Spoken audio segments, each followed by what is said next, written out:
Bonjour à tous. Il est maintenant temps de rentrer dans le vif du sujet et d'essayer d'utiliser nos premières balises HTML.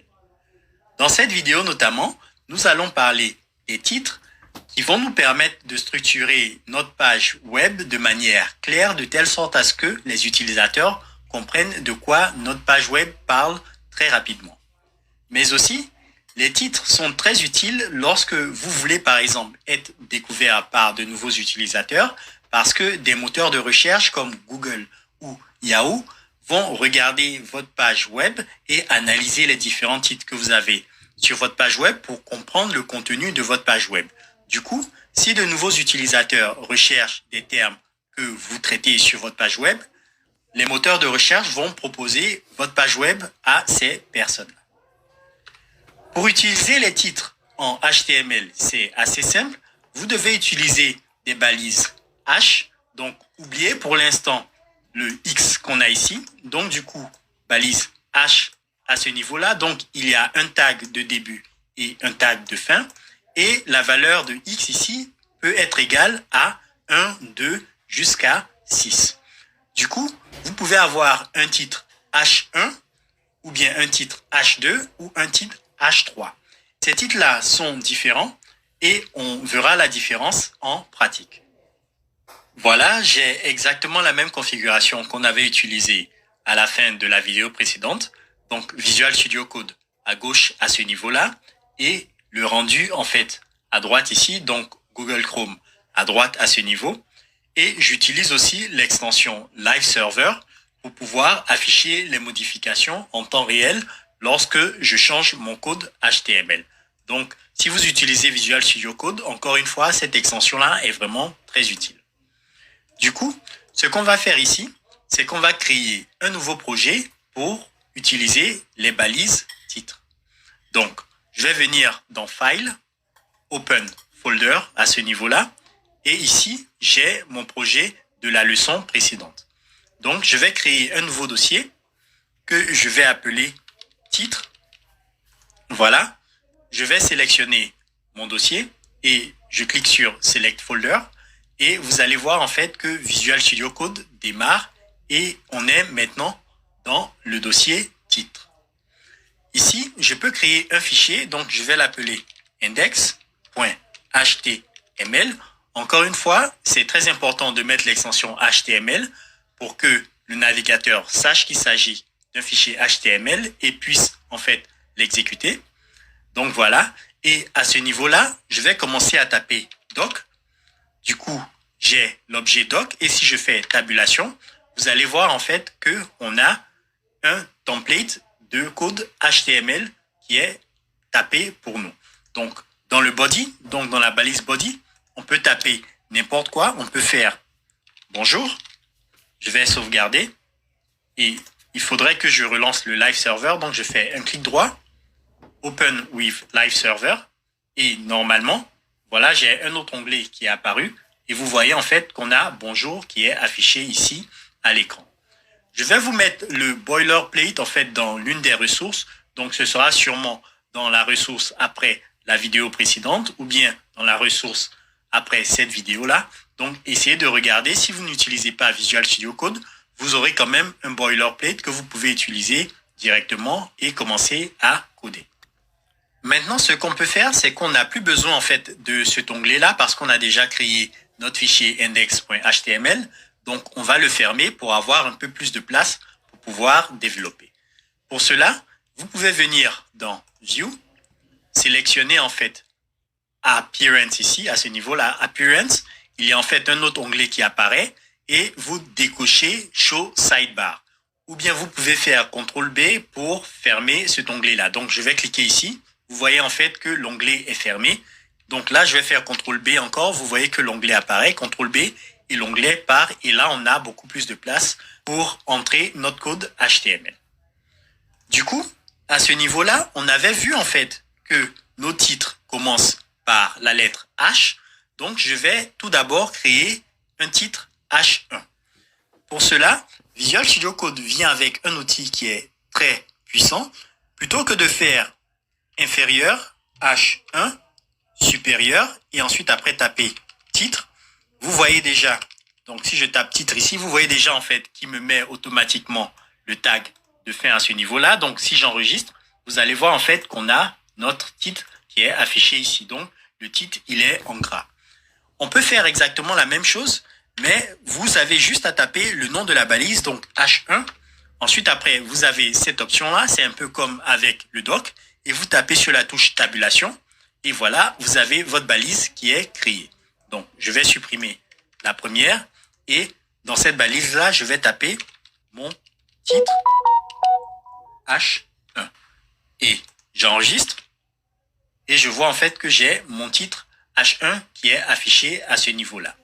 Donc, vous voyez en fait que le titre est en gras et a une certaine police de caractère. On va continuer et je vais vous montrer les autres titres et après vous expliquer dans quel cas on utilise quel titre. Donc, ici, on va voir aussi un autre titre qui est le titre H2. Donc, pour ce faire, je commence à taper H2, tabulation. Donc, j'ai ma balise qui est créée et je vais mettre mon titre H2. Donc, je sauvegarde.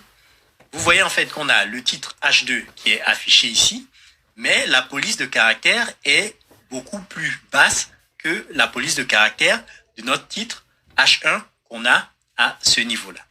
On va continuer. On va voir en fait le titre H3. Donc, H3. Donc, je vais dire mon titre H3. Voilà. Je sauvegarde. La police de caractère est encore plus faible que le titre H2 et H1. On va continuer. H4. Donc, mon titre H4. Voilà. Encore police de caractère encore plus basse. Et vous l'avez compris. Donc, si je fais H5, on va dire mon titre H5. J'enregistre encore plus bas. Et finalement, H6, mon titre H6.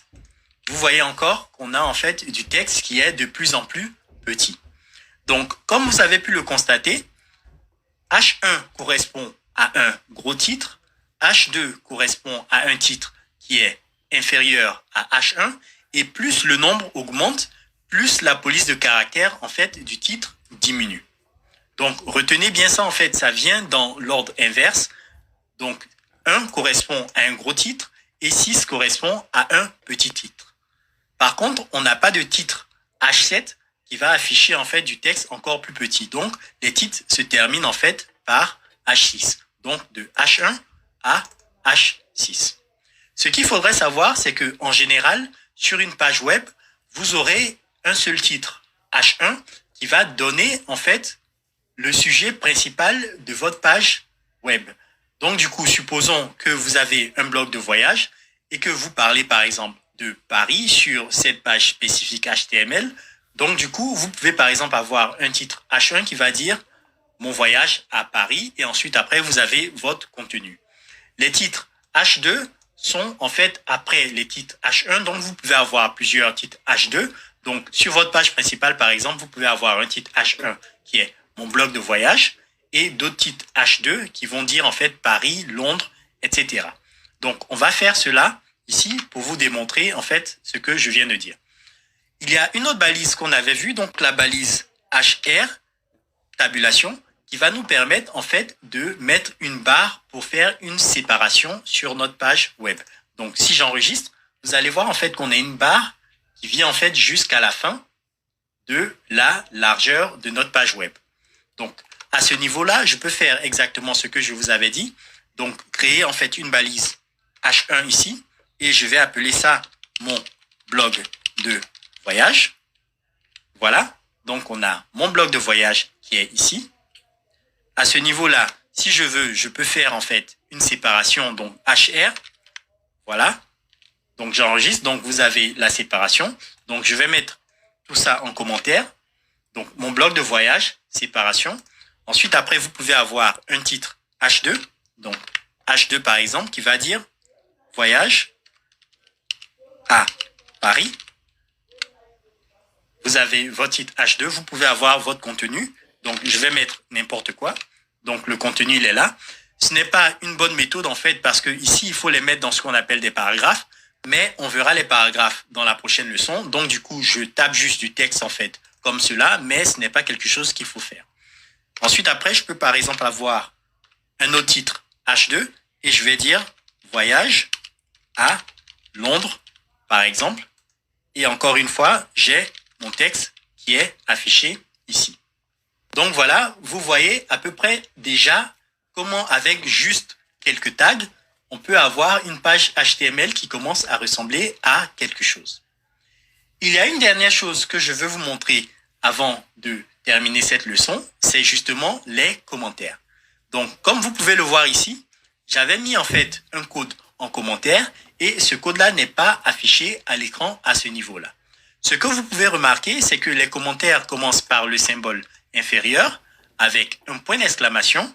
Ensuite, après, il y a 2 tirets du 6 et on a aussi des symboles de fin, donc 2 tirets du 6 avec le symbole supérieur. Donc, si par exemple, je veux mettre cette ligne-là en commentaire, je vais faire cela, donc le symbole inférieur, ensuite après point d'exclamation, 2 tirets, voilà.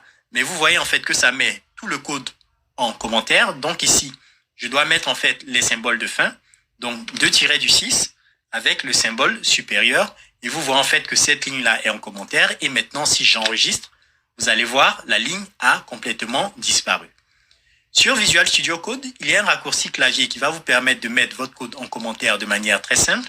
Et vous avez juste à sélectionner la ligne que vous voulez mettre en commentaire et vous cliquez sur CTRL et barre oblique inverse. Et voilà, vous avez votre code qui est décommenté. Et ici, si je fais CTRL barre oblique inverse, vous avez votre code qui est commenté. Ou bien, vous pouvez sélectionner en fait un certain nombre de lignes de code et faire exactement la même chose pour commenter et décommenter votre code. Donc, ceci est un raccourci clavier qui est vraiment très utile lorsque vous faites du développement web. Voilà, ce sera tout pour cette vidéo. Je vous retrouve dans la prochaine vidéo.